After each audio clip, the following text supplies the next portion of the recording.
On this episode of We're No Damn Experts, Rebecca really does school Maddie on rodeo. Everything from mutton busting, buckle bunnies, to bulldogging. You won't want to miss this one. Best damn podcast, the best damn town. You want to get up, get ready to get down.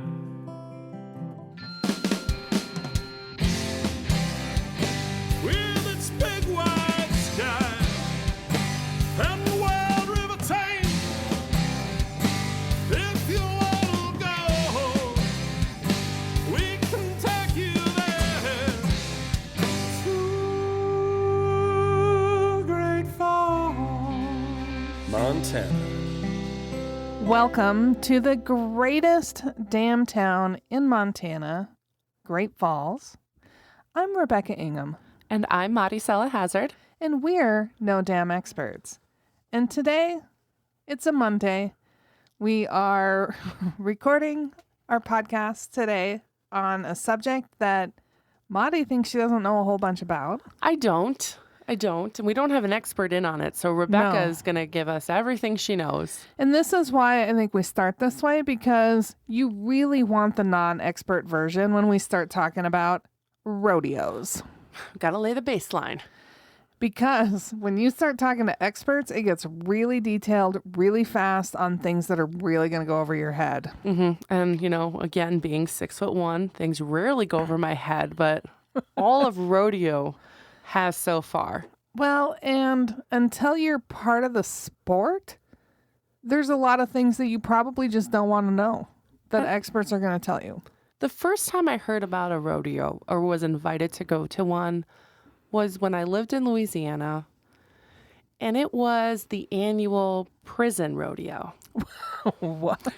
The prisoners Have a rodeo. of Vernon Parish, because it's parishes there, Yeah. have a rodeo every year, and their ticket sales, or they sell out that day of. So if you want to go, you have to buy the tickets that day. And I had a mental block about going. Well, I would have a mental block about experiencing this. I didn't know what to think. Should I go? Do I want to go? I never went, but everyone there loved it. And they said they do the entire rodeo events of a typical one. And I said, I don't know anything about it. So they're going to be playing poker in the dirt pen with things running around. Oh. And So they do that kind of fun stuff. yeah, arts and craft for sale too. But then what kind of crafts are available? So my mind's wandering. I Yeah. never went. But we don't have a prison rodeo in Great Falls. Not that I'm aware of. Okay. There's some underground event that happens. Like a fight club. Don't talk about the prison rodeo. We'll still want to have you on the podcast just because that's going to make good content. But my guess is I don't think anything like that happens here, but I could be wrong. It's not Louisiana. But we do get when people think of Montana, they do conjure up the idea of, oh, we should go to a rodeo. And we get calls from guests all the time. They're like, I'd like to come to a rodeo and a powwow. You can go back and listen to our episode with James Parker Shield, and he talks all about powwows and how they work and what the experience is like, and that's great. But it is extremely important to understand they don't just happen at the same time in the same place every day. No, they're not on demand. No, they're like a concert. And it's like calling and it's like, I'd like to go to the Big and Rich concert. Oh, okay. Is Ja Rule playing today? No, he hasn't played in a decade. So it's an event, a specific day. There's a lot of production that goes into it. And so it's not something that happens every day. And it's not something that just happens when you want it. And it is really tough sometimes to get a rodeo and a powwow coordinated like in the same time frame. Mm-hmm. Like if you were going to spend a month in Montana, we could make it happen. Okay. And I had a great guest years ago from Florida. Loved her. She called me all the time. Is this the one that sent you flowers? Yeah. Okay, I remember her. Love this lady. we worked really hard to get a schedule for her based on where she was going to be able to attend a powwow and a rodeo. So it's possible. It just takes some planning because you can't just land in Great Falls and go to a rodeo and a powwow. No. It doesn't work that way. But within the Great Falls market, we have some stellar rodeos that happen. We have one in January. The PRCA. Circuit Finals Rodeo. Okay. That's where the big titles are won. That's where the kings and queens are crowned, literally and figuratively. What's the king and queen title? Like, what's the long title of it? Well, there's technically not a king. There is Miss Rodeo Montana, which is a queen pageant, and so they do crown the queen during that time. Oh, okay, because Jason was saying when we were by Hoagland's that they do the outfit for Miss Montana Rodeo. Yep, Miss Rodeo Montana. Miss Rodeo Montana. So that's Yeah. just the other, like 2 blocks away. Yeah, and the queen competition happens here. It's a week long. Okay. My friend Chrissy, my former roommate Chrissy, she's out in Oregon these days. So if you're listening, Chrissy, here's your shout out. She competed in the Miss Rodeo Montana pageant, and she was the former Miss Livingston Roundup. So, Oh. I got royalty all over in my circles.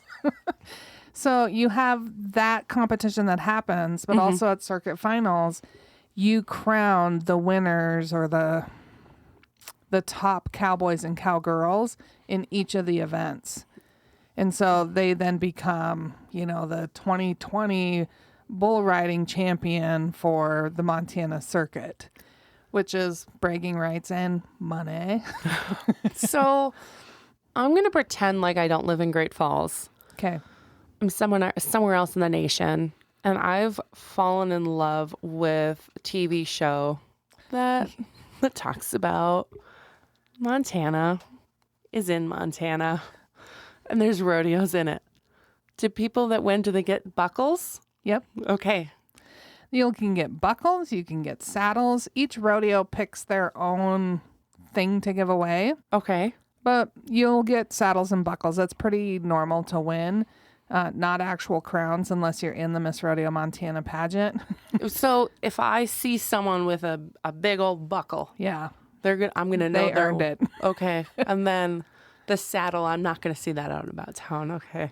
Yeah, they're probably not going to carry that, but the big buckles, and they're large buckles. I have a really humiliating story someday that I might tell off the air about running into an Nfr Rodeo Winner. Which is what is now? National Finals Rodeo. Oh. That's the big one. That's like the Super Bowl of rodeo. We were at a location. We were on vacation, and someone walks in with a wrestling belt over their shoulder, and they had an entourage. Okay. People were coming up to this man and taking photos with him. Like, who the heck is this guy? He has this wrestling belt. Didn't really have the physique of a wrestler, so we were very confused. Turns out that guy just had a fake belt and a bunch of friends who played along. Yeah, but people that Yeah. came up and took pictures with him because they didn't know anything. So could I get a belt buckle?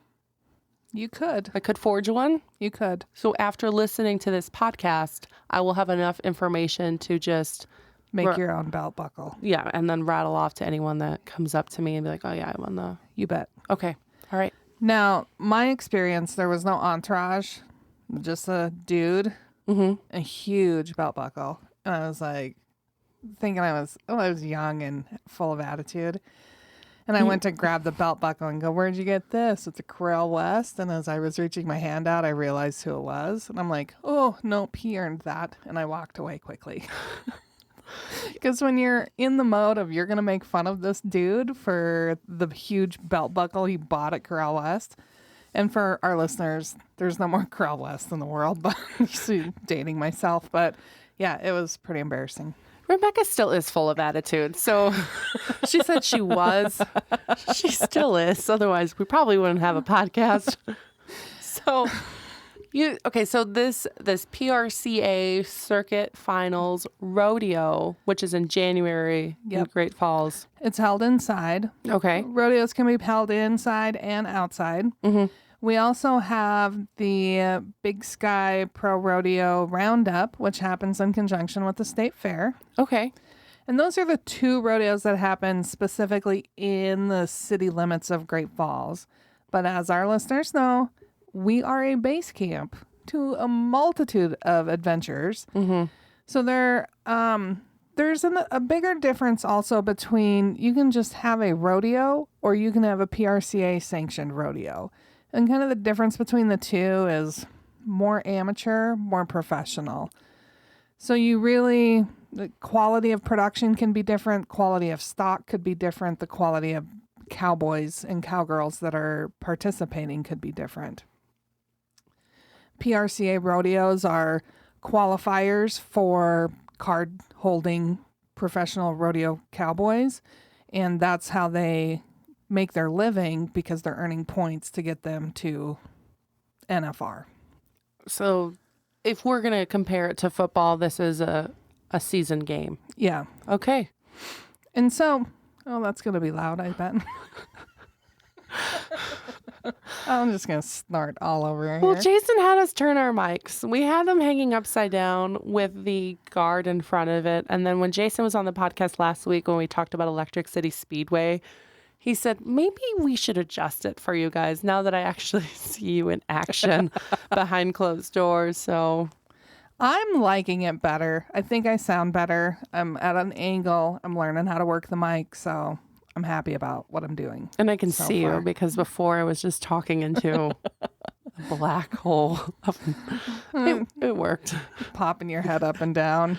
So anyway, the other rodeo that we have in the vicinity is out in Belt, and it is always on Father's Day weekend, and it's a 2-day event.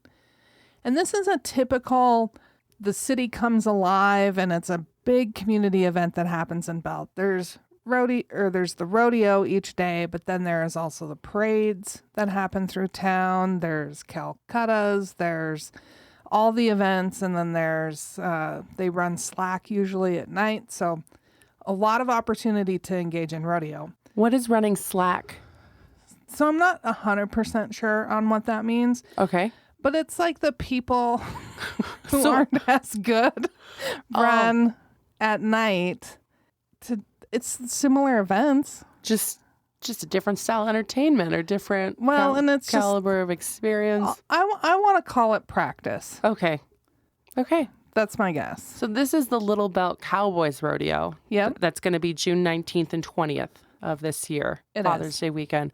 When I first read the rodeo description that you sent me, I read it as Little Cowboys Rodeo. I was like, there's going to be different. There's going to be children doing this because the pictures I see of rodeo, the horses are horses, being Actual horse-sized horses. Yeah. I didn't know how that was going to play out. I was about to book my ticket. Yeah, no, the Little Belt Cowboy Association puts that one on. It's a PRCA rodeo.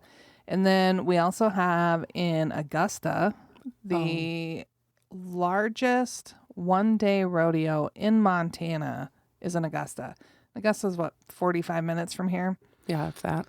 It's another huge small town celebration. Roads are closed off, usually street dances. There's parades. There's all the events. And when I talk about all the events, there's bull riding, saddle bronc riding, barrel racing,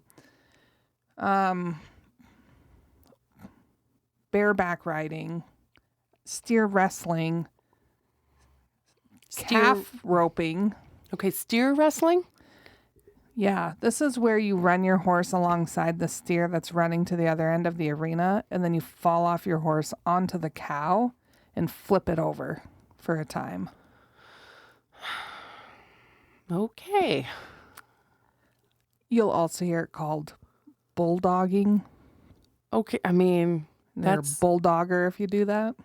that is Yeah, so you slide off your horse and you first- anchor your feet into the ground. You grab them by their head and then you turn them so they fall on their back. Because when I was taught to ride a horse, the objective was to stay on it. Yet not on this one. Okay. Your objective is to get off of it quickly into the ground Okay. around a cow. So it's Okay. pretty good. Saddle bronc and bareback are similar. One has a saddle, one does not. You ride the horse. So this is why people want to Bucking come. horse. This is why people want to come to Great Falls and see this. Yeah. Yeah. These two horse events, you buck, you have to stay on. The cowboy has to stay on for 8 seconds. If the horse is bucking and you don't stay on for 8 seconds, it's no time. If you're bucking and you're staying on for 8 seconds, you get a time. The horse gets a rate and you get a rate. So the horse can get up to 50 and the cowboy can get up to 50 for a combined score of 100. Nobody ever gets that. But if your horse is bad, but you are good, the score reflects that. Okay. Okay. That makes sense. And that's the same with bull riding. So you get on a bull and you make it for 8 seconds. You've got to get the score from the bull, the score from the cowboy, and that's your combined score. Well, maybe I'll edit this out. Who knows? We did mention this TV show that has the rodeo people in it. Are there buckle bunnies? What a politically incorrect. Yes, there are. Okay, well, I don't know what the correct term is. I've never heard it called anything else. It is really the best term you can say. This is the idea that girls chase after boys with buckles. Okay. And they really think of them as groupies at a concert. Okay. That could be the other name for them, is they're a groupie. Okay. There are groupies there. It doesn't mean that they're rodeo participants. They could just be people who like to dress as rodeo goers and hang out with rodeo kids, people, boys and girls, and, fall in love. Okay. Get married. That's the objective of the buckle bunny. Okay. I didn't know. Sometimes people could think of it as a derogatory term. Like if you're like, oh, there's a buckle bunny. Might not be a nice way to say that's like dirty girl looking for love, but Oh, I didn't think she was dirty. I thought she's all dressed up looking for love. So, all right. It's not going well. 'Cause I know there's snow Sorry. bunnies, buckle bunnies. similar thing. No, not at all. So then there's also team roping as a sport, Okay. as an event in the rodeo sport. Team roping is where you have a header and a heeler, and the cow runs out the chute, and the header heads out of the holding area, has to wrap the head, turn the cow, get the heeler to grab the heels, and it's a timed event. And then there are penalties if you break the barrier and if you only catch one foot. And your time starts from the time you break your barrier, and the time ends as soon as you stretch the calf straight. Tight. Okay. So the one in Augusta is going to obviously have all of this. Yeah. And that's the American Legion in Augusta, Montana, about 40 minutes Yeah. west of Great Falls. And that's going to be on June 27th of 2021. Yeah. Okay. And I think I've not at the final. Steer roping Okay. is, again, a lot of horses and cows in this event, so FYI. The cow runs out of the chute. The cowboy on a horse comes out, breaks the barrier, and ropes the calf, and then jumps off his horse, runs to the calf, and then flips it over and ties 3 of its legs together. And then that has to hold for a period of time, and your objective is to do it as quickly as you can. Time starts as soon as you cross the barrier. I should say cross, not break. Okay. When you cross the barrier, your time starts. If you break the barrier, that's a penalty. So apologize. I'm a little rusty on my rodeo-ness. But don't worry. To me, I understood what you meant. So everyone else who is of my knowledge base, They'll get it too. They'll get it too. And then there's barrel racing, and that is the one sport that is predominantly run by women. There may be women who do saddle bronc and bulldogging and calf tying and bull riding, but I don't know of any. Okay. So it's rare. Yeah, so it's mostly boys, and then the girls do the Men and women. there we go, men and women. I would say a man or a woman does that. Because if a little cowboy, But they do have them. They've got junior high kids that do rodeo. Great, yeah, because you said you went to your friends. Yes, the Montana High School Rodeo Association, and there were junior high kids. I mean, there are some events that happen at this rodeo I had never seen in my life, and I'd been to a lot of rodeos, but it just gets them comfortable with the way the sports run, Okay. and so I think that's part of it. But yeah, there was some ribbon roping, which didn't make much sense to me. There's some goat tying, which I really enjoyed watching. Those goats were amazing. Really? Yeah, and then in the high school portion, the junior high kids don't do this, but the high school portion, they had bull riders. Wow. Okay, so I do understand why there's the crossover. Yeah, so it's all, and then even little kids, like from your daughter's age up, sometimes even younger, they do get to participate in rodeo events. They have mutton busting, which is like riding, it is riding a sheep. My daughter would love that. She tries to ride my dog. Perfect. Because She's just practicing for mutton busting. how big is a sheep? How much does a sheep weigh? I have no clue. Maybe it's 100 pounds or less. Because Bar, my pointer, he's 93 pounds now. Yeah. So the only difference is between Bar and the sheep, obviously, is the amount of wool that you can grab onto to hold on to. Yeah, Bar's lean. Bar doesn't have much for wool. Short hair pointer. So, okay. So, depending on how early you want to get your kids started, mutton busting starts for young kids, and they get to ride a sheep, which is the most gentle of the wild animals that is going to run away with you on their back when it comes to rodeo. Man, she was nipped by a goat at the baby goat yoga. She was fine. Yeah. So She's ready. she's ready. Okay. She's ready for a rodeo. So and she won't be a buckle bunny. She'll just be a rodeo participant. Okay. So. Oh, no, my daughter's not being a buckle bunny after I find out what that means. But then when they go through junior high and high school, there's they can do pole bending, they can do goat roping, they can do a lot of different activities. But when they get into the professional area, barrel racing's kind of their only sport. Okay. Barrel racing's another timed event where when you cross the barrier, time starts, and then you have to make a pattern out of 3 barrels that are in a triangle formation in the arena, and then come back across the barrier as quickly as you can. And so then whatever the quickest time you do that is the winner. But if you knock over barrels, you get penalty points. So I'm ready for rodeo in Great Falls. Yeah, and this is a big misconception. Like, you'd have to go buy boots and jeans and your own weird buckle, make your own. I'm going to bedazzle the heck out of it. Don't feel like you have to do that to participate in rodeo. You can show up in your sneakers and shorts and a tank top and enjoy it just as well. There's features that happen in the rodeo. Think of them as production quality events that are adding to the atmosphere as they get animals ready and that kind of thing. There is a rodeo clown that usually hangs out all day long, making jokes and poking fun and getting the audience engaged in those slow times between events or between contestants. Mm-hmm. And then there's also bull fighters, so that if you are a bull rider, which is usually... bull riding is usually the last event of a rodeo. You get bullfighters that protect the cowboys from the bull if they fall off. Yeah. Or if they jump off, like if they hit time and they get off the bullfighters are there to get the cowboy out of the way and take any direct contact the bull might have, or to get the bull moved towards the pen that they're going to go back into and pull their strap off. So is this bullfighting in the traditional sense? no. You mean the traditional Spanish sense where there's a cape? No. Okay, because my mom went to a bullfight as a kid in Mexico, and the bull broke through the fence and went into the crowd. Ooh.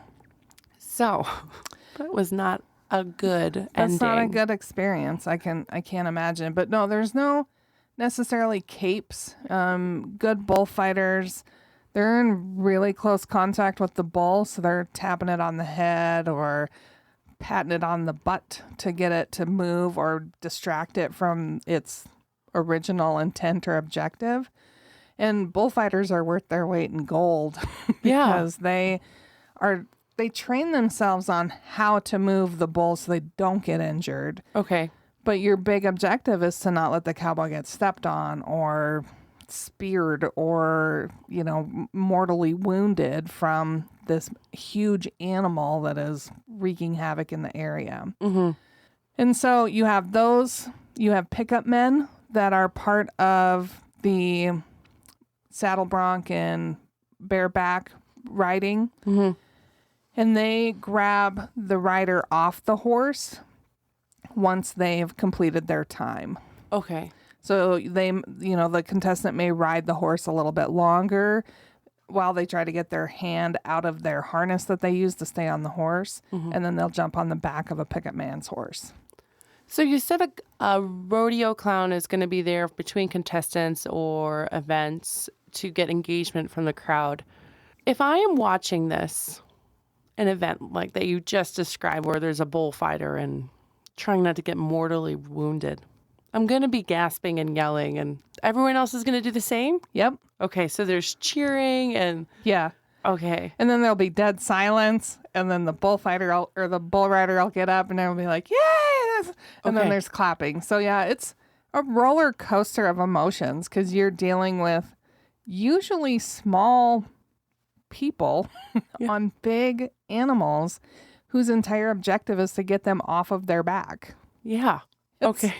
It's a crazy thing to watch. It is. So I understand why all these people want to see it, experience it. And it's an extreme sport. So these contestants are athletes and they train. So just like if you were a football quarterback mm-hmm. and you're doing cardio and weights and all the other stuff, the rodeo contestants are doing the same thing. They work out, they're doing yoga, they're doing all things to build their strength to crawl on a back of a horse or a bull for 8 seconds. Oh my goodness. Now, in the reverse of that is the competitions where you use your own livestock, so your own horses there. The bulldogging, the calf tying, the team roping, and barrel racing, you're using your own horse. And so then you're practicing a lot with your horse in those events. In addition to preparing yourself as an athlete, you're preparing your horse as an athlete too. So how long are these athletes going to be in a rodeo participating? Like for their years, a few years, 6 months, like so, one day event? All of them. All of it. If, it can be a short-lived career. It can be a long career. Obviously, like team ropers and barrel racers, bulldoggers, calf ropers, steer wrestling. No. Calf roping. That's what I was trying to say. Not steer anything. They're going to have longer careers just because it's less impact sport for them. Okay. But saddle bronc, bull riders, bareback, 10 years is a long time. Okay. And then the other fun thing is contestants will compete in multiple events. So you get to sign up for as many as you want. And those cowboys tend to become all-around cowboys. And so you have like the champion of each sport or each event, but then you also have like an all-around champion if they've done like 5 events. Okay. Really, really well. Do they get 5 buckles? Yeah. Do they wear them all at once? Well, actually, they'd probably get 6 buckles. Okay. They'd get 5 for each one of the event that they won, plus the all-around. So you got 6 buckles, one for 6 days of the week. Or you can wear them all at once. Yeah. I don't know how that's going to work. It'll look great. I'm sure it will. You're going to look important. People will want to take pictures with you. Yeah. So that's kind of rodeo. And it is an American pastime. It is something that started to show your worth back in the day when you were a farm or a ranch hand. They'd come to town and say, I'm the best ranch hand. And they do all these stunts with all these animals. Mm-hmm. And it eventually grew into what we see today in a PRCA rodeo. Stock contractors are an extremely important component to rodeo. Those are the people who bring the saddle broncs, the steers, the bulls for these people to ride. And really good stock contractors breed and develop amazing stock for these kind of events. Because what you don't want to have happen is if you get a bull that just comes out of the gate and they just stand there like, hey, it's a cool Saturday. They need to buck. They need to have that twisting, that turning, and that activity so that it's difficult for the bull rider to stay on. Bull rider will get a bad score if that bull doesn't do anything, because the bull will also get a bad score because they didn't do anything. I'm going to have to rewatch a certain TV show now that I know more, because I'm thinking, hey, what if I get lucky and my horse doesn't do much? Like, here's 8 seconds. I got 50 points. Here we go. For all your style. And each sport has their unique things, like how you have to hold your hand, when you spur out, you know, how engaged you are in that process. So there's a lot of practice to just how the intricacies of the sport work, which is important to kind of understand as well. You don't have to know all that to know if it was a good ride or not. You're going to notice that was cool to see, and you'll just be like, oh, that was amazing. And you'll stand up and clap and get excited. But okay. So a little bit more detail, something, you know, one of those experts in rodeo would tell you, a lot more detail about that. Your rodeo announcers are hired by the rodeo committees. And so there's a whole production value that's attached to that, that's announcing what's happening, what the scores are, how things are going. I have another friend. Goodness. I don't have many of them, so it's weird that 2 of them will show up in this episode. But one was a professional photographer for horse cow stuff, and she was at the Nfr finals often photographing the events. And so you'll find a lot of rodeo event photographers, which is a really tough thing to do. Well, because you have to be in there to capture the right when they buck and when they move and how the cowboys formed on the animal. That's not easy. no, photography in itself is not easy. Then you got your subjects that are moving every which way they can. And then you add sport to it, something that cannot be recreated. Hey, wait, guys, back up for a second. I didn't get that. I didn't get it when your leg broke in half. So we're going to switch sides. And the other one, we're going to need that one to break. Go for it. Wait, lens cap was on. So, yeah, I can definitely see how it would be very difficult, but yet so cool to do. Like when you do get the shot, like, look at this guy. Want to buy it for $1,000? Yeah. So actually, we have a blog on our website that we told all about kind of rodeo and how it works, with amazing photography that was donated to us by Mary Peters, who's one of the rodeo photographers that I know. They're awesome images, and it really gets you in to kind of see what it looks like when you're there. But it's just a fabulous sport, and the athletes that participate in it devote their life to it. Most of them started with mutton busting. All right. Well, And they just progressed through junior high rodeos, high school rodeos, got their pro card, started running the circuit. And some of them, even from Great Falls, go to the NFR. So I think we should create an experience, a venue here in Great Falls, kind of like a petting zoo. Not where the Okay. animals pet you back, but where you can do mutton busting. You can do ski joring. You can Test all this stuff up. ride a horse like on demand. And then that would prepare them for when they do come. I mean, it can be indoor, outdoor, so it's all season. Yeah. I'm just full of great ideas. Mainly, I just want Micah to try it once. I don't want to invest in this. Well, usually they'll just go to the Big Sky Pro Rodeo Roundup during the state fair, and then you can sign them up for mutton busting. Oh, you can do Yeah. that? Yeah, you don't have to be part of some. I thought there was special going to be an circuit. organization. I already signed up for dance classes, got gymnastics. Is mutton busting going to be on Thursdays now? Like, what? Okay, so state fair sign up. Micah, you're going to do this. You don't listen to the podcast because you're 3. But it's going to be great, and you're going to do really good at it. So does she have to wear chaps? Some of the kids do wear chaps, some of them don't. I'm going to have my daughter be styled up. Okay. And I'll donate the photos to tourism for when this venue She better does stay come. on so you can at least get the photos taken. Yeah, I'll get her angry beforehand. she'll be ready. So, okay, what else do I need to know about rodeo before I go? I know some of them, we're going to list all this information in the show notes. Some of them are call only for tickets or tickets on sale at site. And then there's the website for, I think, 2 of the rodeos you're able to buy online. Yep. Okay. Will anyone be turned away if the tickets are sold on No. site? Okay. No. I've never seen anyone be turned away from a rodeo because most of the time you can sit and watch it in the grandstands, but you can also stand anywhere and watch it, which is really great.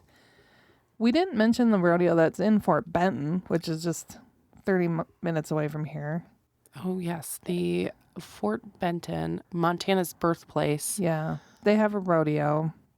It's in conjunction with one of their events, their bigger events. It's the 25th of the 27th of June, and it's their summer celebration at Fort Benton, and it's now celebrating 175 years. Oh.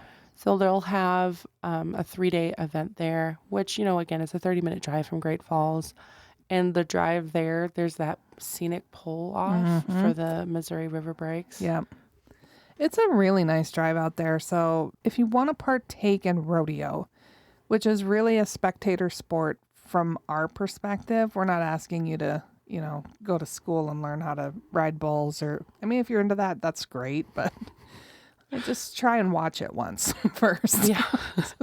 See what event really rings true with you, but you can show up and plan your trips around the times that there are rodeos happening in Great Falls or in the area so that it's a little bit easier for you to experience, because you can't just show up and expect a rodeo to break out, because there's just a lot of coordination that happens with that.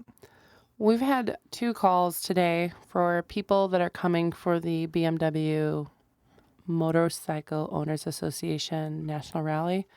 One's coming from Pennsylvania and the other one's from Georgia. And they want to know of the events that are happening that same weekend. And then one's like, is there anything I should do along the way? Yeah. So from Atlanta Quite a bit, I'd to say, Great Falls, along the way. where should I stop? Where do you want to start participating in events and things you should do? But I'm going to make sure I include the rodeo information in there, because how awesome would that be that you not only get to go to the rally, but you saw rodeo too. Yeah. And there's, I was visiting with some of the attendees myself who had called in, and they're like, I just want to see a rodeo. And I'm like, you would have that opportunity. Now, the rally itself is going to be pretty busy, but there are rodeos happening while they're here.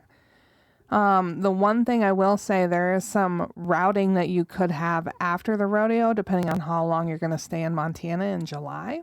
This is the one plug I will make. There is the Livingston Roundup that happens in the July time frame. It's only 2.5 hours south of here. Okay. And once again, another beautiful scenic drive. Yeah. So on your way home, if you coordinate that correctly, you'd be able to take that one in. Oh, okay. Well, I'll add that to Dennis and Russ, their visitor packets, because they're ready to come here. Perfect. Yeah, rodeo's a great sport. It's an absolutely fun experience to go. Depending on how many contestants there are, rodeos will usually last 2.5 to 4 hours. Okay, yeah, we didn't ask that, so that's how long you should dedicate for enjoying it. Yeah. Okay. And then pick your favorite event and tell us all about it once you've attended it. We're NoDamnExperts.com is where you can find a list of all of our episodes. And you can also email us, podcast@visitgreatfalls. Make sure to attach a photo of your mutton bustin', and we'll put it on the show details page, because this is what I'm going to Google as soon as this episode is done. Perfect. Well, I had a great time remembering rodeo and trying to become knowledgeable again. It's tough. I would not be able to speak on that for a lot of things. But if you're here in Great Falls, when we do have rodeos in and around town, you're going to be super lucky. So, and if you have any additional questions, we may be able to answer them, but likely not. And if we ever find an expert on rodeo, that'd be entertaining for you to share. I have a few ideas. scratch that. Or the guy Let's stay that focused. Rebecca tried to grab the belt buckle from. If you're listening and you remember that, okay? Come on down. He lives in Texas, hopefully. Well, Texas people download know. this. So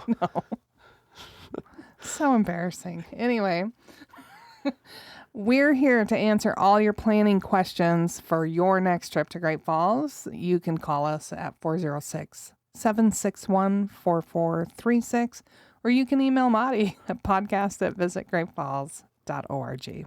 until we see your smiling face here in Great Falls, please have fun and be safe wherever you are creating memories with your friends and family.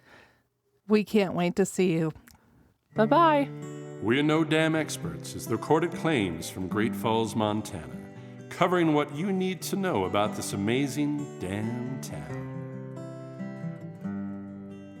Damn, that felt good. On the next episode of We're No Dam Experts, you're going to find out what's 53 miles long, has 27 pieces of art, access to the world's shortest river, North America's longest river, and is right here in Great Falls, Montana. We're No Dam Experts was produced by Great Falls, Montana Tourism with original music from the best damn musician, Joel Corda.